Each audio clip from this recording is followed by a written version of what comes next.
দর্শক, যে ব্যাপারটার জন্য অপেক্ষা করছিলেন সম্ভবত অনেকেই, যে প্রফেসর ইউনূস সরকারের মেয়াদ শেষ হয়েছে এবং নতুন সরকার দায়িত্ব নিয়েছে। নতুন সরকার দায়িত্ব নেওয়ার পরে প্রফেসর ইউনূস সরকার কি কি করেছে সেই ব্যাপারগুলো এবং সেই থলের বিড়ালগুলো আস্তে আস্তে বের হয়ে আসবে।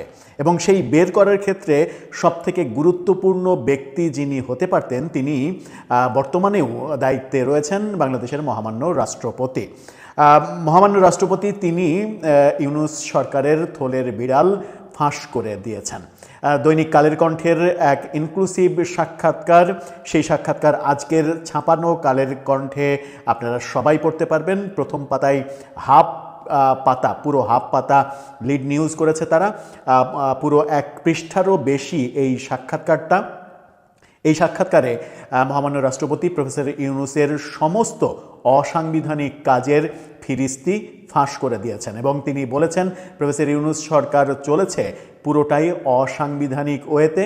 তারা সংবিধান মানতে চায়নি এবং অসাংবিধানিকভাবেই তারা রাষ্ট্রপতিকে উৎখাত করার চেষ্টা করেছে বারবার। তিনি এও বলেছেন, আমার জায়গায় অন্য কেউ হলে এই পরিস্থিতি মানসিকভাবে শক্ত থেকে মোকাবেলা করতে পারত কিনা সেই ব্যাপারে আমার যথেষ্ট সন্দেহ রয়েছে। এই ইন্টারেস্টিং ব্যাপারটা এখন টক অব দ্য কান্ট্রি গত ভোরবেলা থেকেই, যখন কিনা কালের কণ্ঠের ছাপানো পত্রিকার পেপারের ভার্সন চলে এসেছে ওয়েবসাইটে, ঠিক তখন থেকেই এই ব্যাপারটা নিয়ে আলোচনা শুরু হয়েছে। চলুন মোটা দাগে আমরা বোঝার চেষ্টা করি মহামান্য রাষ্ট্রপতি প্রফেসর ইউনূস সরকার, যে সরকার ১.৫ বছর দায়িত্ব পালন করেছে, সেই সরকারের কি কি গোপন ব্যাপার ফাঁস করে দিলেন এবং কিভাবে রাষ্ট্রপতিকে উৎখাত করতে চাওয়া হয়েছিল। থাকবেন পলিটিক্স টিভির নিয়মিত আয়োজনে।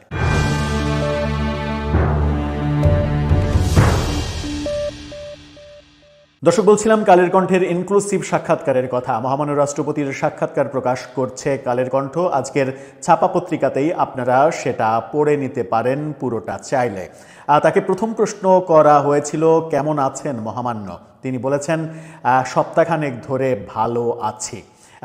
তার মানে এই এক সপ্তাহের আগের দিন, সেই সময়টা অর্থাৎ তার আগের যে ১.৫ বছর, সেই ১.৫ বছর তিনি ভালো ছিলেন না। তিনি অকপটে স্বীকার করেছেন তাকে উৎখাত করার বহু নাটক তৈরি করা হয়েছে। বঙ্গভবনের সামনে বিভিন্ন ব্যানার সম্বলিত যে সকল আন্দোলন দানা বেঁধে উঠেছে, সেগুলো সব একই গ্রুপ বিভিন্ন গ্রুপে বিভক্ত হয়ে বিভিন্ন ব্যানার তৈরি করে এখানে এসে একটা নাটক তৈরি করেছে এবং এই পুরো নাটকটা প্রফেসর ইউনূসের সাজানো নাটক এবং তারা তাদেরই লোক, একটা গোষ্ঠীর লোক। তিনি স্পষ্ট করে বলেছেন যে, একেবারে স্পেসিফিক তিনি বলেছেন যে একটা মেয়ে কাঁটাতারের বেড়া ওখানে লাফ দিতে গিয়ে পড়ে গিয়ে তারপরে নিজেই সাংবাদিকদের ডাকছে, আমাকে মারা হলো, আসেন ছবি তোলেন। মানে পুরোটাই নাটক মঞ্চস্থ করা হলো। তারপরে আর্মি সেখান থেকে তাকে তুলে আর্মির জিপে তুলে নিয়ে চলে গেল। এভাবে একেবারে পুঙ্খানুপুঙ্খ বর্ণনা দেওয়ার চেষ্টা করেছেন। তিনি বলেছেন বঙ্গভবনের চতুর্দিক থেকে বঙ্গভবনে আক্রমণের চেষ্টা করা হয়েছে। সেই সময় সেনাবাহিনী, ৩ বাহিনী তারা যথেষ্ট প্রফেশনাল মোডে এই ব্যাপারটা মোকাবেলা করেছে এবং ৩ বাহিনীর প্রশংসা করেছেন, ৩ বাহিনীর প্রধানের প্রশংসা করেছেন। তারা বারবার বলেছেন যে স্যার, আমরা কোনোভাবেই অসাংবিধানিক কিছু হতে দেব না। রাষ্ট্রপতিকে উৎখাতের যে ব্যাপারগুলো ছিল, রাষ্ট্রপতিকে উৎখাতের ব্যাপারে রাজনৈতিক দলগুলোর মধ্যে একটা সমঝোতার চেষ্টা করা হচ্ছিল। প্রফেসর ইউনূস চাচ্ছিলেন রাজনৈতিক দলগুলোর মধ্যে যদি সংখ্যাগরিষ্ঠ দল পক্ষে চলে আসে তাহলেই রাষ্ট্রপতিকে সরিয়ে দেওয়া হবে এবং রাষ্ট্রপতিকে সরিয়ে দিয়ে নতুন কাউকে বসাবে। সেই ক্ষেত্রে বিএনপি বাদ সেধেছে, এমন কথাও তিনি বলেছেন বিএনপি দৃঢ়ভাবে এই ব্যাপারটা মোকাবেলা করেছে এবং বিএনপি অসাংবিধানিক কিছু হতে দেয়নি। বিএনপি সংবিধানের বাইরে যেতে চায়নি। বিএনপি জোট এই ব্যাপারটা মোকাবেলা করেছে বলেই আমাকে উৎখাত করা তাদের পক্ষে সম্ভব হয়নি, এই কথা স্পষ্ট করে বলেছেন। তিনি বলেছেন একজন উপদেষ্টা একজন সাবেক প্রধান বিচারপতির সঙ্গে বৈঠক করেছেন, তাকে আমার জায়গায় বসানোর প্ল্যান চূড়ান্ত করেছেন এবং সেই চূড়ান্ত পর্যায়ে যাচ্ছিল আমাকে সরিয়ে দেওয়ার প্ল্যান। সেই প্রধান বিচারপতি রাজি হননি বলে তাদের ওই প্ল্যানিংটাও কার্যকর তারা করতে পারেননি।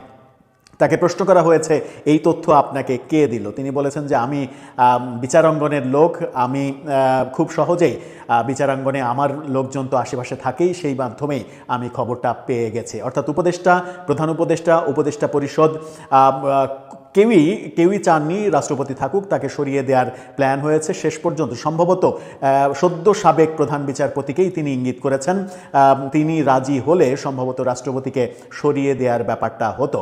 রাষ্ট্রপতিকে দিয়ে শত শত অধ্যাদেশ জারি করানো হয়েছে, সেগুলো কোনোটাই তার মতামত নেওয়া হয়নি, তার মতের বিপক্ষে গিয়ে এই কাজটা করা হয়েছে, এই কথা বলেছেন। তাকে প্রতি মুহূর্তে চাপ দেওয়া হয়েছে, তিনি বলেছেন যে আমি সেই চাপে নতি স্বীকার করিনি, কোনোভাবেই অসাংবিধানিকভাবে আমাকে অপসারণ করা কিংবা আমাকে সরিয়ে দেয়া, আমার জায়গায় অন্য কাউকে নিয়ে আসা, এই ব্যাপারটা হতে দেইনি আমি। বিদেশি দূতাবাসে রাষ্ট্রপতির ছবি নামানো থেকে শুরু করে এহেন কোনো ব্যাপার নেই যেগুলো তিনি একেবারে ওপেনলি ফাঁস করে দেননি।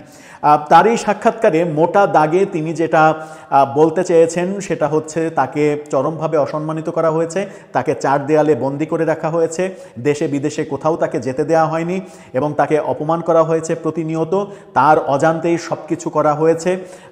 প্রধান উপদেষ্টা তার সঙ্গে একটিবারের জন্য দেখা করা তো অনেক দূরের কথা, ফোনে কথা বলার প্রয়োজনীয় মনে করেননি। রাষ্ট্রীয় কালচার থাকা সত্ত্বেও প্রধান উপদেষ্টা রাষ্ট্রপতির সঙ্গে দেখা করেননি। তাকে সরিয়ে দেওয়ার সর্বোচ্চ চেষ্টা শেষ পর্যন্ত সফল হয়নি।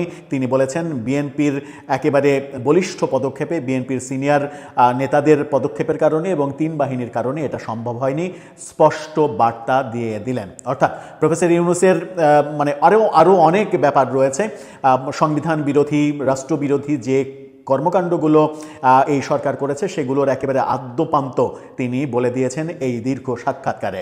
এই দীর্ঘ সাক্ষাৎকারের পরে একটা প্রশ্ন আসতেই পারে, তাহলে কি এবার এই সংবিধান বিরোধী, রাষ্ট্রবিরোধী কর্মকাণ্ডের জন্য প্রফেসর ইউনূস সরকারের উপদেষ্টারা কিংবা প্রফেসর ইউনূস তিনিও আইনের মুখোমুখি হতে পারেন কিংবা তাদের নামে আদালতে কি রিট হতে পারে এবং তারা চরম অবস্থার মুখোমুখি হয়ে যেতে পারেন? এই প্রশ্নটা সামনে এসেই যাচ্ছে।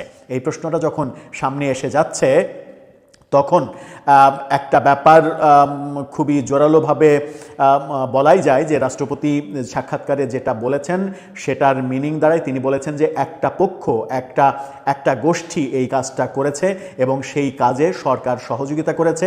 সরকারের সহযোগিতায় একটা গোষ্ঠী আমাকে সরিয়ে দেওয়া সহ নানা ধরনের কাজ করতে চেয়েছে, কিন্তু আমি কোনোভাবেই সংবিধান সমুন্নত রাখা বাদ দিয়ে অন্য কোনো পথে কেউ হাঁটতে পারুক, এটা আমি চাইনি।